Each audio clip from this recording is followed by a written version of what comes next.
a luchar, soldados valientes, empezó la revolución, a imponer los principios, el reclama la Constitución. Caramba, caramba, Francisco Alberto, caramba, mi comandante te hiciste el muerto en la sierra, se lo creyeron, qué bueno, Francisco Alberto, caramba. Ellos contaron el cuento, Francisco Alberto. Buenas tardes, país. Bienvenido una vez más a Opinión Pública. En el día de hoy yo tengo mucho honor y placer de presentarle a ustedes a un amigo de muchos años que viene ahora para hablar de su padre, el líder más importante del siglo XX. Me refiero al presidente Camaño, al Francisco Alberto Camaño de Ño, que fue el dirigente de la Revolución de Abril, que como dije fue la gesta más honrosa del siglo XX. Con él vamos a conversar de todo lo que tiene que ver con su padre, sus afectos, su perfil humano, qué pasó en la revolución, cómo fue el desembarco guerrillero y sobre todo ahora que se cumple el 50 aniversario de su fallecimiento o de su fusilamiento. Me refiero a Alberto Camaño Acevedo, que está conmigo. Muchas gracias por estar aquí. Muchas gracias, Virginia. Siempre, como tú dices, tenemos una amistad bonita y de hace tiempo. Nos reencontramos ahora para hablar de mi padre, que es mi héroe favorito del siglo XX. Y bueno, a mí siempre ya me he ido acostumbrando, ¿no?, a hablar de mi padre y a honrarlo con eso, ¿no? Porque realmente yo me siento muy orgulloso de haber tenido el padre que tuve. Y yo muy orgulloso de compartir su nacionalidad. Vamos a hablar de él después de la clase. Ok. Para sentirse bien y ir a sus compromisos sociales, visite siempre al mejor salón de esta capital, Salón Marcia Beauty Center. Está en la Rómulo Betancourt, esquina Caonabo, y para mayor información puede llamar a su teléfono 809-482-3239.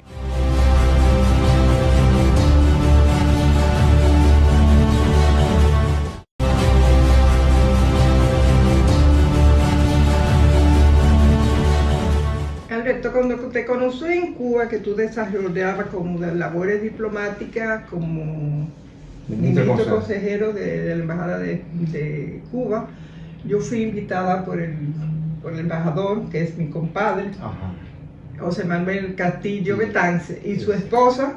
Duré un mes. Exacto. Y ustedes y tu esposa me atendió demasiado bien y tengo esos recuerdos. Y cuando te vi por primera vez que nos fuiste a buscar al aeropuerto, yo lloré recordando esa infancia mía cuando fui a la zona constitucionalista con mi mamá para tratar de ayudar en las labores de prensa de ese gobierno constitucionalista.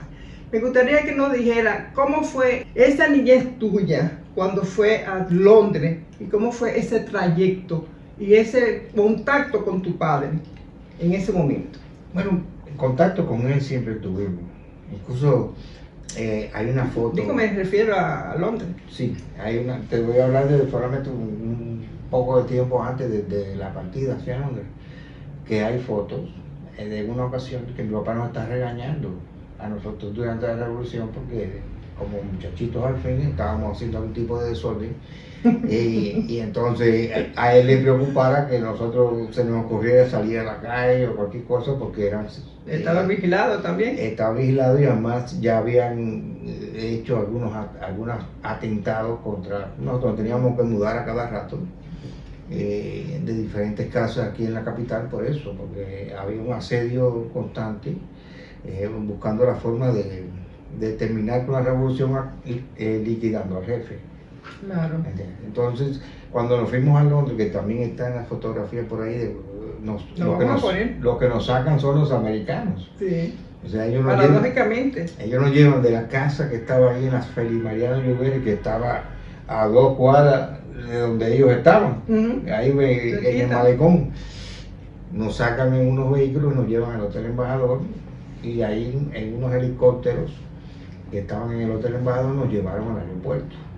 En el aeropuerto se tomaron unos aviones y nos llevaron a Puerto Rico, y de Puerto Rico a Nueva York. En cada uno de esos sitios fue una apoteosis, que yo lo recuerdo. Cuando ¿Tenía 8 años? Sí, cuando llegamos a Puerto Rico, que había una multitud de dominicanos, banderitas, era impresionante aquello. O sea, nosotros nos llamaba la atención mucho, como muchachos al fin, esa multitud de personas en un aeropuerto para agasajar a mi padre. O sea, que era algo que claro, nos llenaba mucho, y así mismo sucedió allá en Nueva York. Sí. Incluso, Y en Francia, en Londres, y en Francia, un afiche de tu padre estaba en los principales trenes de París. Ah, yo no sabía eso. Más que el Che Guevara. Oye, eso sí. Bueno, en aquel momento él era una figura un poco más trascendental, Más grande del mundo. Sí. Entonces, y además había sido una lucha como David contra Goliat. Bueno, había que recordar que la zona constitucionalista era un territorio sumamente pequeño dentro de la propia capital. Eso hizo que este hecho trascendiera un poco más más porque era una batalla muy desigual, donde un pedazo de la ciudad está cercado ya por tropas norteamericanas, que como saben todos llegó a la cifra de 42.000 marines, aunque habían de otros países, que yo ni se lo menciono porque eso era una forma simbólico para decirle, para hablar de aquella cuestión de la OEA. Pero había un cordón de seguridad con alambrada, porque no es que solamente para entrar o salir había que tener la autorización de las tropas norteamericanas, y habían puestos en toda la capital de entrada y salida, o sea que no era un cerco total. Cuando te hablaba de París, era que De Gaulle fue que reconoció el gobierno de tu padre. Sí, De Gaulle fue de lo que se dio cuenta de que esto era innecesario, Exactamente. Porque realmente lo que había aquí en Dominicana era una guerra civil. De hecho, no llegó ni siquiera a ser guerra civil. Fueron 2 escaramuzas, después un bombardeo de parte de la tropa del CEFA, y después el acontecimiento del Puente Duarte, y hasta ahí se había terminado todo. Si ahí no llega la intervención, eso se hubiera acabado ahí, y no se hubiera que derramar tanta sangre de dominicanos y los enfrentamientos intermilitares que habían hecho estudios juntos, que se conocían todos. Pero vamos a Londres. ¿Cómo fue tu contacto con tu padre y la primera pela que te dio en tu vida? Sí. ¿Cómo fue eso? El contacto no, porque nos fuimos juntos. Bueno, que convivieron más después de la revolución, me imagino. Déjame contarte algo que sucedió con el avión, porque esto es curioso. ¿Cómo así? El avión en que nosotros, era un vuelo comercial, en que debíamos ir de Estados Unidos para Londres, de Nueva York a Londres. Pero el avión se dañó. El avión de nosotros se dañó. Y entonces bajaron a los pasajeros de otro avión que creo que iba con destino a Brasil, y nos subieron a nosotros en ese avión, porque ya los americanos, con la popularidad y la efervescencia que se había generado en el aeropuerto, no querían a Camaño ya en el territorio de Estados Unidos. Le había creado demasiados problemas, y entonces nos fuimos en un avión que iba para otro país, bajaron a los pasajeros, no sé qué excusa le habrán dado, y en ese avión nos fuimos para Londres. En ese avión nada más íbamos nosotros, la gente del servicio secreto de Estados Unidos, que estaba encargado de la custodia, los pilotos y la tripulación. No me acuerdo si había alguien más de los constitucionalistas, porque yo no me dormí en todo ese viaje. Y cuando llegamos a Londres, que bueno, que comienza, también hubo un recibimiento, incluso ahí tenemos una fotografía con mi papá cuando él dio las declaraciones, que estamos trajeados de negro, los tres, él y nosotros, mi hermano y yo. Y bueno, nos instalamos al principio en un hotel hasta que apareció, nos habían conseguido después el apartamento, que estaba en una zona muy céntrica de Londres, muy cerca de Hyde Park. Era 4 pisos.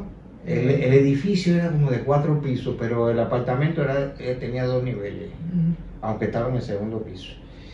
Y tenía un sótano. Era un apartamento típico inglés, eso medio raro, muy simpático.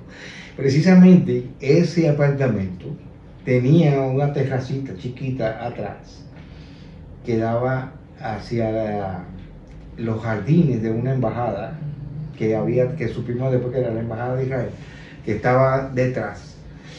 Cuando tú me comentabas lo de la pela viene porque, ya tú sabes, muchachos, al fin nos pusimos a jugar allá atrás. Eran 4 niños. Sí, pero en ese momento, porque éramos mi hermano, mi prima Cintia, mi primo Pedro y yo. Mi prima no participó de la tiradera de cosas, pero los otros 3 sí. Ellos me echan la culpa a mí de que yo fui que decidió empezar a tirar cosas, porque primero tirábamos peniques, que es la moneda de Londres, y cuando eso se nos acabó, pues empezamos a tirar, eran como si fueran tacitas con maticas muy chiquitas, y entonces tiramos esas cosas también para allá. Eso se fue intensificando, nos estábamos divirtiendo mucho. Nos daba la impresión de que los camareros que estaban, la recepción estaba en su ambiente, había muchas personas, gente, pero se derribaron algunas bandejas, rompimos algunos platos y algunas cosas, y entonces el caso fue que la policía llegó a la casa. Un policía vino y habló con mi papá en la puerta y le explicó lo que estaba pasando. Él le dijo que sí, está bien, que resolvía ese asunto, supongo que hablaron en inglés, mi papá se hablaba muy bien en inglés. Se fue el policía, nosotros estábamos todavía por allí cuando nos llamaron. Y entonces, ¿qué pasó? Nos llamó, nos pidió la explicación de qué es lo que había pasado. No queríamos contarle nada porque ya estábamos aterrorizados. Mi papá nunca nos había dado una pena a nosotros, jamás, ni mi mamá tampoco. Bueno, en esa oportunidad, tanto a mí como a mi hermano, como a Pedro, mi primo, nos dieron una pela de 21 centavos, que todavía te comentaba ahorita fuera de cámara que no sabía por qué 21, pero ya lo asocié con los 21 cañonazos. De Año Nuevo, y entonces nos dieron una pela que no pudimos sentarnos en una semana. Me contó mi mamá y mi tía Fellita después que él golpeó la pared como maldiciendo el hecho de tener que habernos castigado por culpa de esa embajada que supo después que era Israel. Bueno, ¿y qué pasó? ¿En Londres fuiste a la escuela? No, nosotros fuimos a la escuela en Londres, estábamos en una escuela, ¿cómo era que se llamaba la escuela? St. Davis, creo que se llamaba, sí. Teníamos un uniforme, eso típico inglés, una gorrita gris o verde, con un saquito también, y pantalones cortos. Y no hay muchas fotos de Londres. Fotos de la escuela no tenemos. ¿Sabes? Estamos hablando del año 66. Cuando teníamos una camarita Kodak, esa tenía como 28 fotografías, eso era todo lo máximo. No existieran los celulares. Eso era lo máximo que había. Una camarita esa que... tenemos varias fotos porque, como te decía, estábamos cerca del Hyde Park y detrás de por allá también estaba cerca, pero conocimos muchas cosas en Londres. Fuimos a Palacio de Buckingham, vimos el cambio de guardia, estuvimos en las zonas comerciales, Piccadilly Centro, jugando con palomas, corrimos por todos esos parques, nos tiramos, jugamos con la nieve, o sea, tuvimos una infancia bastante feliz. Incluso en la casa, mi papá generalmente no nos acompañamos fuera de la casa. Cuando salíamos a estos sitios era con mi mamá, con mi tía Daisy, la hermana de Fellita, que nos acompañó, nos llevó a salir a muchos sitios, y siempre estábamos muy contentas con ella porque era la que más nos consentía todo, y o sea, la pasamos. Londres fue una etapa bonita para nosotros. Sin embargo, la de papá no. Papá estaba en conspiraciones, en reuniones con funcionarios, con combatientes, con militantes que venían de aquí, que lo visitaban allá. Y tuvieron que personalidades. Moverse mucho en Londres. Sí. ¿Por qué? Por la conspiración, había vigilancia tanto de la CIA como del MI5, creo que se llama en Inglaterra. Que es como la seguridad inglesa, que daba seguimiento. de los pasos que daba mi papá. Entonces supimos mucho después, ¿no? Con los cuentos que nos hizo mi mamá, que él siempre que lo visitaba alguna personalidad dominicana tenían que ir afuera, porque él no sabía si en el apartamento habían, o sea, él no lo pudo comprobar, pero no lo dudaba que hubieran micrófonos, y tampoco dudaba el teléfono, sabía que estaba intervenido, y que el vehículo también podía tener... ¿Intervenido por quién? O sea, por la seguridad de Inglaterra, ellos le informaban a la CIA. Todo ese aparataje de seguridad lo montaba generalmente el MI5, pero también la CIA tenía sus propios agentes fuera, que nos vigilaban el apartamento, vigilaban la casa.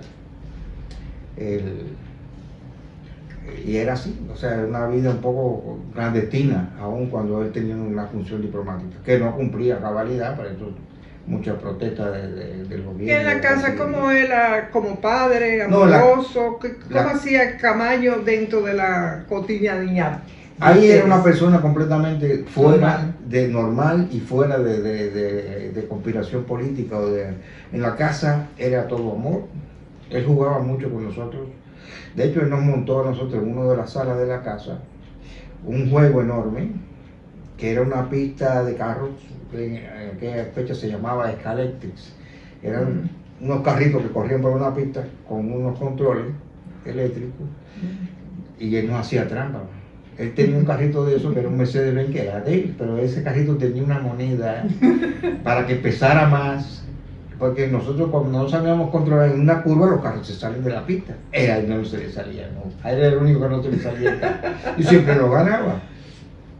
Y eso lo descubrimos después porque no lo dejaba ver. Y juguetes, ¿cómo lo...? Sí, él era muy católico, me dicen. Sí, él tenía, pero ya para esa fecha no era practicante. No. Ya no recuerdo haber ido a la iglesia en Londres. ¿Qué pasó después de...? O sea, a mí una misa, no sé si visitamos una iglesia o algo, no me acuerdo. Pero a misa, no recuerdo. No fui. ¿Qué pasó después de Londres? ¿Cómo llegaron a Cuba? Ya después de Londres, bueno, después, se perdió. Antes de eso, él ya nos había enviado a España. Y estábamos en Madrid, nos mandó a Madrid, a casa de Maricusa. Allí estuvimos nosotros, entonces mi mamá había ido a Santo Domingo a dar a luz, o sea, había venido a Santo Domingo a dar a luz a mi hermana Paola, que ella estaba embarazada, y nosotros nos habíamos quedado solos. Ya Fellito también se había regresado para Santo Domingo, nosotros estábamos solos con mi papá en Londres.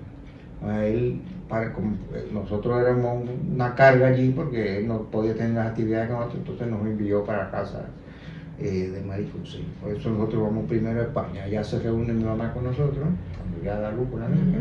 Después llega mi papá también, que nos ve allí, todavía no había desaparecido. Él se junta con nosotros allí, incluso allí se junta él con vos.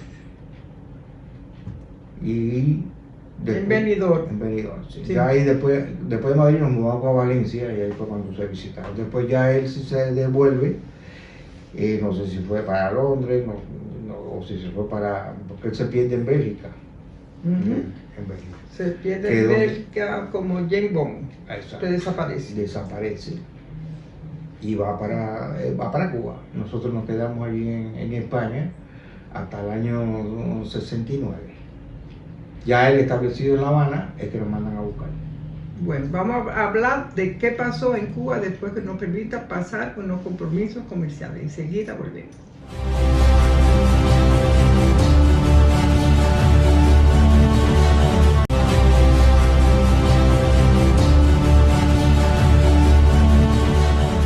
Cuando Camayo sale de Europa a Cuba, la CIA lo sabía, y lo sabía también Joaquín Balaguer. Sí, si lo sabe la CIA, lo sabe que Balaguer. No se perdía nada del tránsito de tu padre. ¿Cómo fue la llegada de ustedes a Cuba? ¿Cuál fue el contacto con su padre después de 2 años sin verlo? Bueno, un poquito antes, cuando nosotros salimos de España, ya bajo la custodia de la seguridad cubana, hacemos un periplo por Europa para despistar a la CIA, para que ellos no supieran dónde estaba su familia. Porque era la pista mejor. O sea, ellos tuvieron que esperar a que nosotros llegáramos a Cuba para saber que todos estábamos allí. Okay. Porque ellos no nos pudieron seguir los pasos. Porque visitamos, para abreviarte la narrativa, salimos te voy a decir por ciudades, de Valencia a Barcelona, a Roma, a Zagreb, en lo que era antigua Yugoslavia, a Praga, que era Checoslovaquia cuando aquello, Moscú, Argelia, Bahamas y La Habana. Todo ese periplo. Entonces cuando llegamos a La Habana, ahí en el aeropuerto, nosotros fuimos los últimos en salir del avión, o los primeros, los últimos, y nos recogieron ahí mismo en la escalería del avión y salimos para una casa de seguridad. O sea, nosotros no pasamos por el aeropuerto. La cuestión de los pasaportes que nos habían cambiado allá en Checoslovaquia y los nombres, ya estábamos clandestinos cuando entramos a Cuba. ¿Y cuál fue el contacto con tu padre? En la casa. O sea, cuando nosotros ya habíamos el llegado, campamento guerrillero. No, nosotros no habíamos ido todavía al campamento. Bueno. Él va a vernos a nosotros a la casa cuando nosotros llegamos. Por supuesto, eso fue tremenda alegría, hacía ya un buen tiempo que no lo veíamos. 2 años. Por ahí, 2 años, sí, los abrazamos, nos cargó, éramos muchachos y todavía tenía como 12 años ya. Pero sí recuerdo que me cargó así con 12 años a mi hermano, a mi hermana Paola, que ahora naciera un bebé todavía, de unos meses. Él recogió y se llevó el fusil, porque nosotros en todo ese trayecto nos llevamos un fusil desarmado dentro de una guitarra con la que viajamos todo el periplo europeo ese que te conté. Entonces se recogió el fusil allí, 1 o 2 cargadores que traían, porque habían biberones de mi hermana llenos de cartuchos. Claro, cuando aquello no había escáner en los aeropuertos, no había nada de esas cosas. La seguridad no era tan grande que todo eso pasó por todos esos países sin que nadie nos detectara nunca que había armas dentro de una guitarra. Y al llegar a Cuba se tuvieron que quitar los nombres. Si no, eso lo hicieron o sea, donde nos prepararon para lo que vendría fue en Checoslovaquia, allá en Praga. Allí fue que nos dieron pasaportes nuevos, nos cambiaron el nombre, ahí empecé a llamarme Alberto González Soto, que era mi apellido. Mi mamá le cambiaron el nombre a Ángela Acevedo, Ángela Soto Álvarez, era Ángela Soto Álvarez, y con esos nombres y esos pasaportes entraron a Cuba. Claro, y a ti te llamaban el venezolano. Me decían en Venezuela porque nos cambiaron la nacionalidad y éramos venezolanos. Cuando yo comencé a ir a la escuela, que yo les dije a los niños que yo era venezolano, para ellos era algo raro, entonces me empezaban a decir Venezuela. Bueno, a partir de ahí tuve hasta el 73 llamándome Venezuela. ¿Qué pasó cuando tu padre te dice que viene para la República Dominicana como guerrillero? Sí, eso debió haber sido a finales del año 72. Yo no tengo bien la fecha, todavía no la recuerdo bien. Pero me sí, dice que tú estás escribiendo. Todo esto, este periplo, porque esto fue una aventura. Eso se demoró como no, todavía estoy en los apuntes. Okay. Porque estoy haciendo algunas averiguaciones, quiero ver si Cuba me da la parte de ellos. Porque todo esto fue con la seguridad cubana, pero pasaron muchas cosas ahí, hay anécdotas muy simpáticas que pasaron también en todo ese periplo para ir para Cuba. Y quiero escribirlo, si lo quiero plasmar porque es parte de la vivencia que yo tengo como niño y que tuvo mi hermano también. Mi hermana porque era muy pequeña y todo el trayecto tomó más Benadryl para estar dormida que otra cosa. O sea que mi hermana llegó drogada a La Habana. Ya. Dormida completamente. ¿Qué pasó con ese impacto de un joven de 16 años? Sí. De tu padre decir lo que venía aquí, con el peligro que representaba eso. Ese día él fue a buscarnos. Nos extrañó que él siempre viajaba con seguridad y viajaba siempre vestido civil, pero siempre había 2 personas que lo acompañaban a todos los sitios. Y no manejaba él. Ese día él fue manejando él solo. Fuimos a un parque temático que había en Cuba que se llama Parque Lenin. Y allí, entre chocolates, helados y y caminata, porque caminamos mucho a pie juntos. Tiene bosques y tiene parques. Entonces caminamos y ahí nos fue contando lo que él se proponía hacer sin entrar en lujo de detalle y sin decirnos exactamente cómo lo iba a hacer. Solamente me recuerdo así que sí nos dijo que él ya había tomado la decisión de que ya había llegado el momento de que él iba a regresar al país, que era mediante la lucha guerrillera, que supiéramos lo que eso significa. Ya yo tengo 16 años, o sea, entiendo lo que me está hablando perfectamente, que él venía con la idea de que todo saliera bien y que no iba a morir. Nosotros le preguntamos, ¿tú no tienes miedo? Él nos dijo que no, que por supuesto, pero siempre nos dijo, bueno, miedo siempre uno tiene, el asunto es vencer ese miedo. Pero bueno, ya eso, él sabíamos que era un hombre de la revolución, que no era temeroso con eso, que dominaba bien eso. Quizás tú en ese... No me dijo ni cuántos eran, ni dónde, ni ¿No cuándo. conocían ustedes en el campamento a los guerrilleros? ¿Nunca? No. Nosotros visitamos el campamento una vez, pero no tuvimos contacto con ninguno de los guerrilleros. Nunca supimos quiénes eran los guerrilleros, hasta que a él lo mataron. La seguridad cubana tuvo que ver con el desembarco Sí, claro. de Camaño aquí. ¿No le persuadieron para que no viniera? No, persuadirlo no. No. Porque no. Fidel, incluso lo dice en una de sus últimas intervenciones, Sí, que le preguntaron, que no, o sea, él no podía decirle a Camaño, no hagas esto. Él no quería, o sea, Fidel le deja entrever a mi papá que no es conveniente ir en guerrilla. Claro, ya mi papá estaba decidido, había pasado mucho tiempo en Cuba, estamos hablando de que tú tienes casi 5 años en Cuba. Estaba ansioso. Y quizás la muerte de Amado habían muerto los palmeros. Exacto. Y él tenía ya, se sentía como que, entonces, ¿cuáles son el equipo que yo tengo? Esto.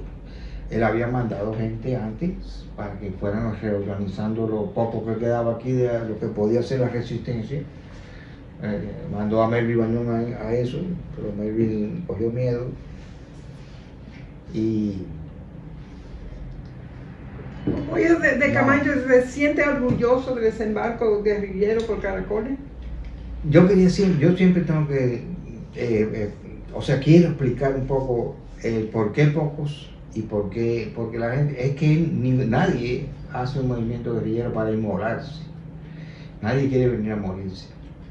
El movimiento guerrillero se estructura de la siguiente manera: el desembarco tiene que ser poco, porque no es una invasión, es un desembarco para internarse en la montaña y desde la montaña hacer los contactos en la población del llano o de las ciudades para ir juntando las personas que se puedan ir.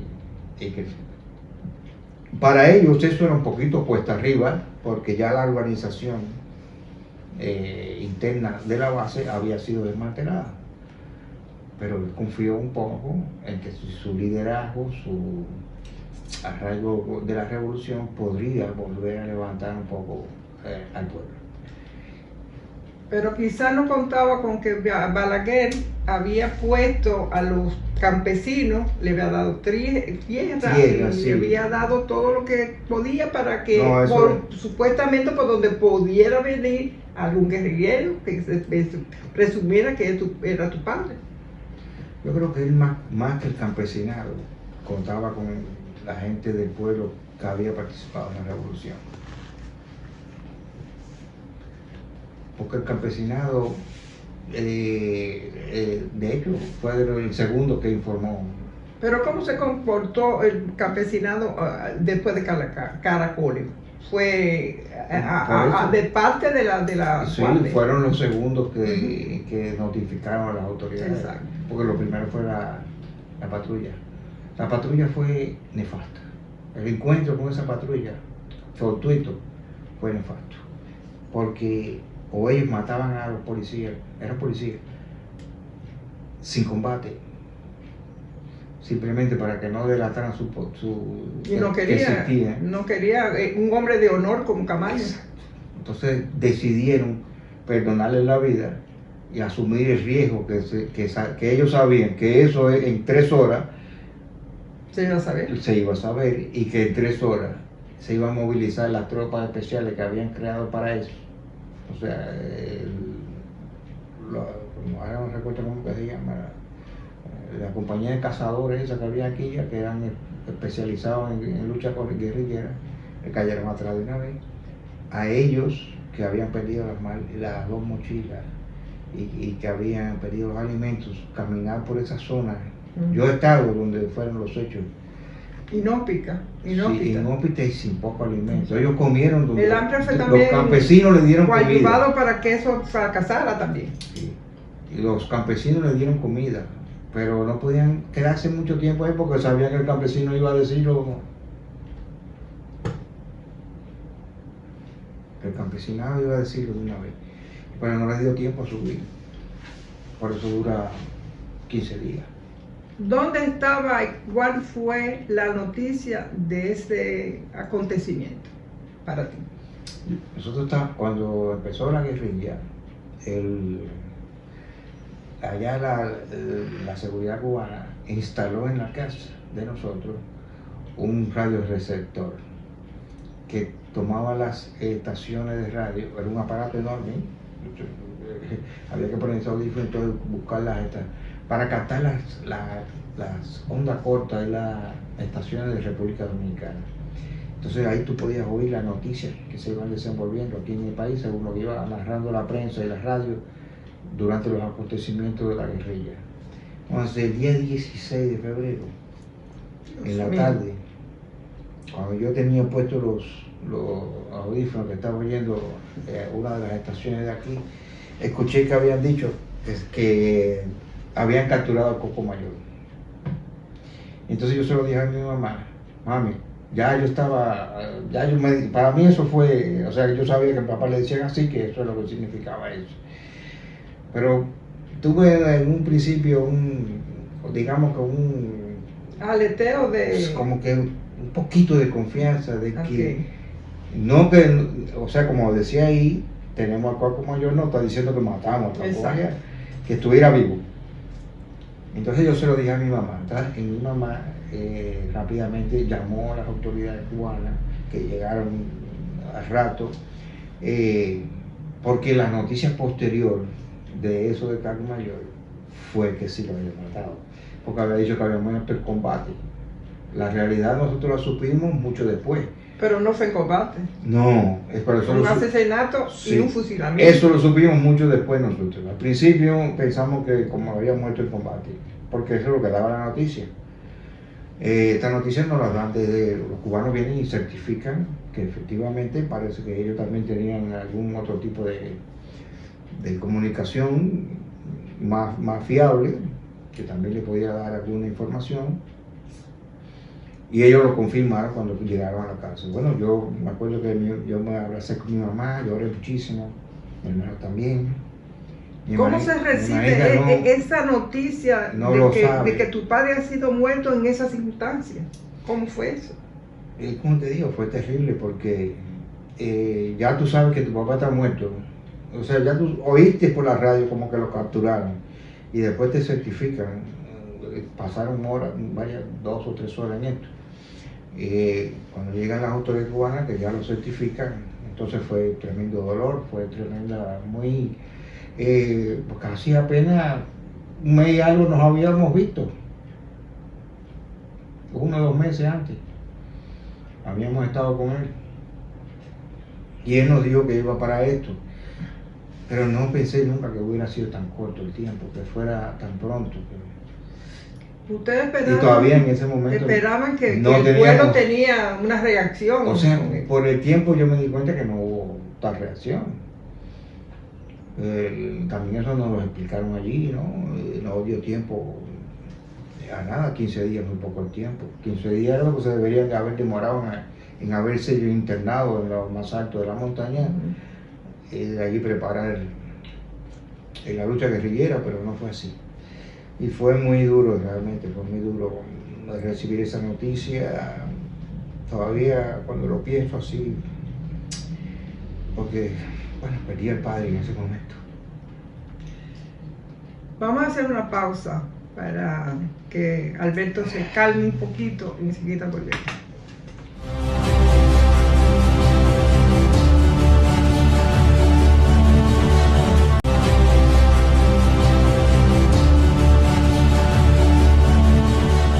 Alberto, ¿cómo fue, después de esta conmoción que tenemos los dos recordando a tu padre, cómo fue ese insertarte en Cuba después de la muerte de tu padre? Bueno, tú sabes, después que déjame contando un poco que mi mamá también sufre un impacto muy grande.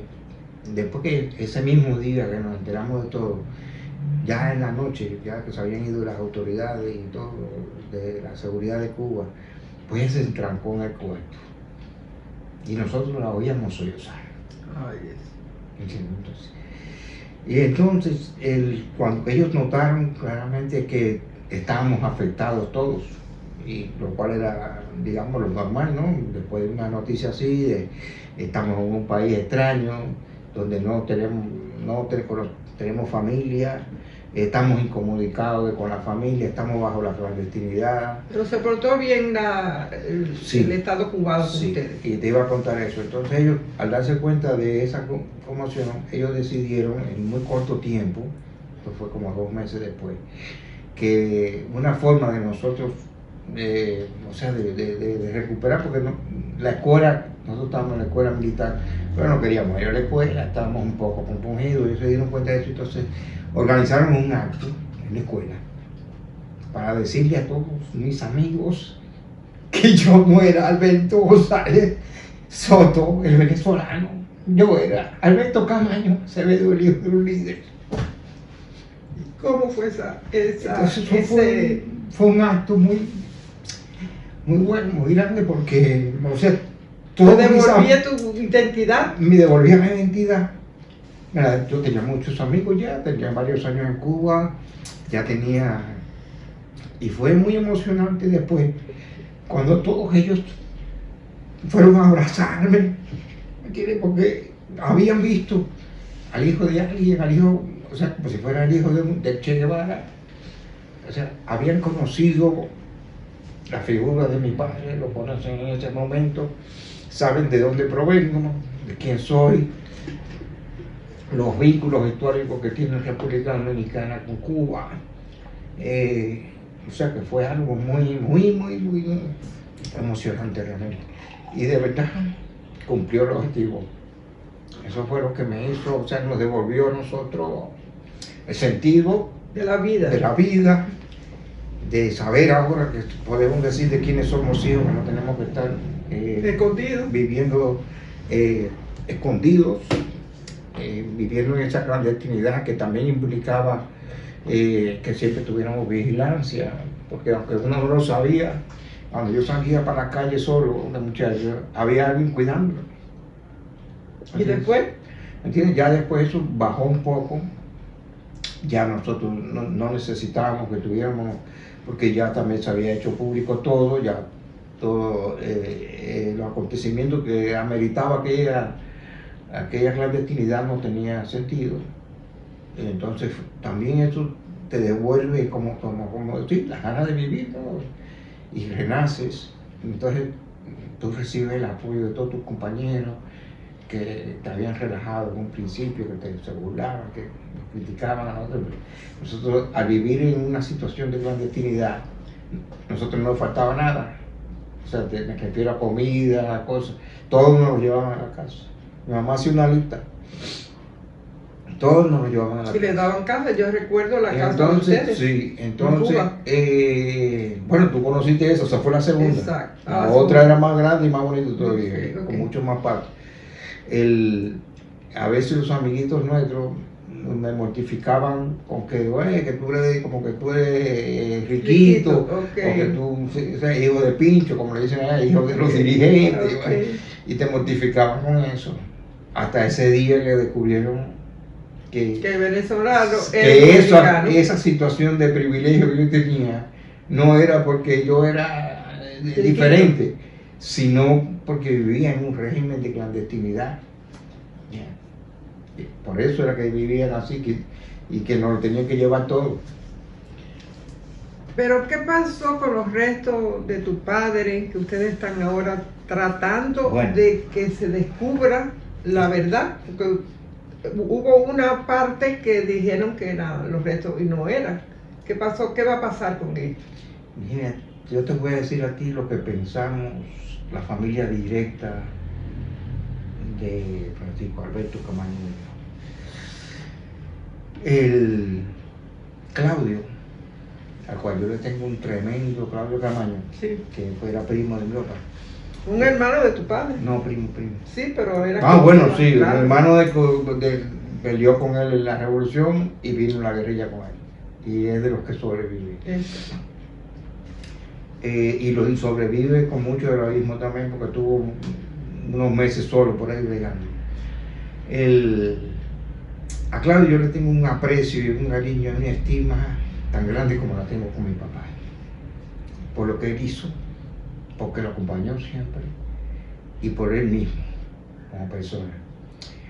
Él se dedicó, después que vino, que estuvo preso, que ya insertado, digamos, que en la sociedad, él dedicó muchos años de su vida a buscar los restos y a explorar todos los caminos esos por donde ellos desembarcaron, por donde ellos caminaron. Y llegó un momento en que se le solicitó al presidente Balaguer que dijera dónde estaban los restos. Incluso se reunieron con él y él dijo que sí. Y también hizo casi una apología de Camaño, de que era un militar honorable, de gran prestigio en esa reunión. ¿Y Balaguer tuvo Balaguer ya fue está... culpable de la muerte? Como dice Espérate, tú. vamos a llegar allí, estamos hablando, Okay. vamos a llegar primero a los restos y después vamos a Balaguer, porque eso de Balaguer la gente lo conoce sí mucho, pero quizás este detalle no. Okay. El caso es que hasta se consiguió que diera una parte del dinero para pagarle a una persona que iba a decir dónde estaban los restos. Claudio mueve eso y cree que de verdad vamos a encontrar unos restos. Y encontramos unos restos. Yo llegué cuando ya habían bajado los restos, yo estaba en La Habana. Los restos que aparecen estaban completamente, o sea, estaban incompletos, para decirlo correctamente. No tenía cabeza, no tenía manos y no tiene pies.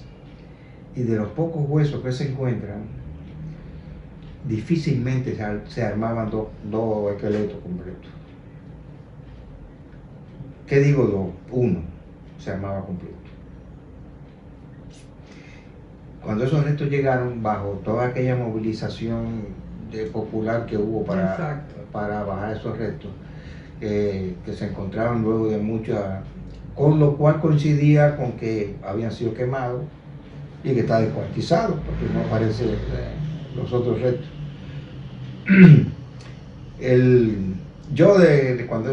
Cuando yo llegué al país, que estaban los restos ahí en la iglesia de La Paz, ahí en el malecón,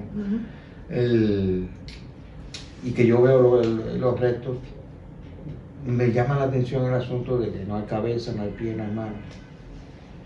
Pero bueno, había un antropólogo, se hizo Luna Calderón. Claro. Se hizo un experticio, él es una persona muy seria, de mucho prestigio, y se determinó, el final es que podrían ser.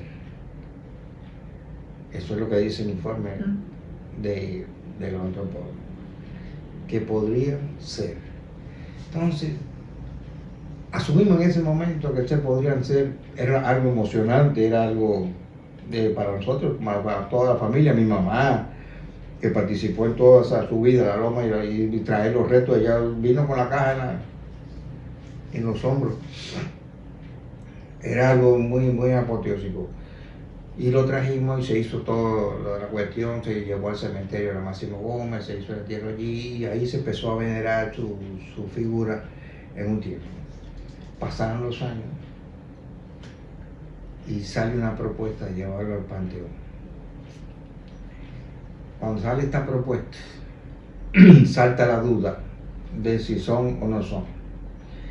Para una parte de la familia siempre quedó una dudita de que son o no son, porque para nosotros es muy complicado demostrar que unos huesos que además de estar quemados, le falta la cabeza, los pies y las manos, Sean.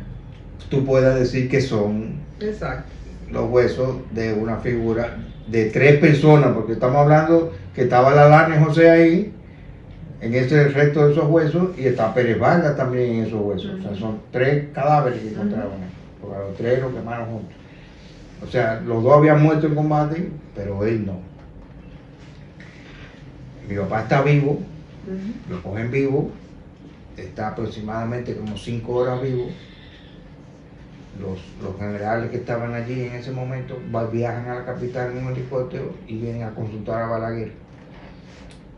Y regresan y toman la decisión o traen la orden de ejecutarlo, que es lo que hacen. Por eso es que hablamos de asesinato. Allí solo no se mató a Francisco Alberto Camaño de Ño. Era el líder de una revolución, es un expresidente de la República y además es un militar, es un coronel del ejército. Entonces, esas 3 denominaciones, por decirlo de alguna manera, es a la persona que van a matar, en la forma en que lo hicieron. Es un crimen de Estado. Es un crimen de Estado. Es un crimen de Estado. Además, imprescriptible. Esos crímenes no tienen fecha de caducidad. ¿Y qué van a hacer con esa Nosotros, imprescriptibilidad? la familia, ha estado abogando porque queremos, la imagen de él está declarado héroe nacional. Tiene su lugar en el Panteón de la Patria. Una exaltación, porque no Sí, hay una exaltación. no hay Sí, resto. no hay resto, sí. Pero bueno, tiene su tag ahí. Sí. Pero cuando se supone, cuando está en el Panteón de la Patria, tú estás reconociendo una figura muy importante en la historia de la República Dominicana. Hay monumentos, calles, barrios. Una de las avenidas principales de la ciudad de Santo Domingo, Sí. la avenida del puerto, Y que sobre fue todo, Cabaño. y la avenida principal de San Pedro, de Macorís, que tiene su nombre rotulado y todo. Museo, Hay museos, estatua. hay estatuas, o sea, el reconocimiento tácito y más que tácito, palpable, está hecho. Sin embargo, todavía quedan el asunto de limpiar su honra militar oficialmente. El decreto derogado. El decreto donde lo Desertor. Ok. declaran desertor de la Fuerza Armada, y el que se diga oficialmente por las Fuerzas Armadas cómo murió y qué hicieron con sus restos. Por las averiguaciones que nosotros hemos hecho y que muchas entrevistas, muchas personas de los ejecutores, no de los que mandan, sino de los que tocan con las manos y hacen las cosas, nos dijeron por dónde fueron los restos. Y nosotros al final terminamos concordando de que los restos fueron tirados al mar.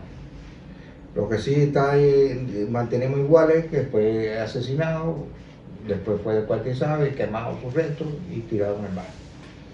O sea que lo que encontramos en aquella emoción, lo que encontró mi querido Claudio Camaño, realmente no fueron los restos del Camaño. Eso lo demostró después las pruebas de ADN que se hicieron en el INACI para determinar con esos mismos huesos si era de él. Podían ser de uno de ellos, pero se determinó que no. Alberto, yo veo que en este 50 aniversario de la muerte de tu padre o el fusilamiento ha habido mucho ficticio y mucho celebración o conmemoración. ¿Valió la pena tantos sacrificios de tu padre por esta patria? Bueno, ninguno de los héroes de la patria nunca hace su trabajo en vano. Si nosotros avanzamos es porque hay sangre, hay muertos, hay líderes, y el pobre Duarte es un ejemplo de ello. Pero no solo él, Simón Bolívar y Camaño también forma parte de ese grupo. No es en vano. Si recordamos aquí la historia dominicana, sabemos que está llena de golpes de Estado, desde Trujillo, ya desde Trujillo era malo, y de esa revolución hasta que no ha habido entonces, golpes de Estado. ya no ha habido más golpes de Estado. Nunca. Hemos tenido una democracia imperfecta, llena de problemas, corrupta. Es lo típico de nuestros gobiernos latinoamericanos, que vivimos luchando por eso. O sea, si no tenemos esa convulsión política nacional, es gracias a la revolución.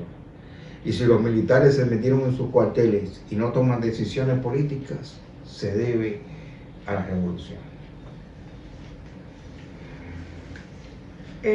Francis fue un ejemplo, un ejemplo para la juventud dominicana del arrojo y del patriotismo, y sobre todo un hombre de honor. ¿Qué mensaje tú le das rápidamente a la juventud dominicana actualmente? En 1965, lo que sucedió, que no se ha vuelto a repetir en el país, es la primera vez que el pueblo dominicano se une en búsqueda de un objetivo puntual. Era la constitucionalidad, la vuelta del profesor Bosch, que era el presidente elegido democráticamente, y que no se violaran los principios de esa revolución. Eso lo logró Camaño en 1965, que un pueblo entero apoyara una causa. Bueno, hasta aquí ha sido esta entrega de emocional como este programa de opinión pública. Muchas gracias a Alberto Camaño Acevedo por estar aquí y por darme toda esa emoción y todo el recuerdo de tu padre. Muchas gracias por ser como eres y por ser mi amigo. Gracias, Virginia. Y a ustedes, amigos, Gracias. será como siempre el próximo domingo, donde yo de nuevo les encuentro en otra opinión pública. Muchas gracias por todo.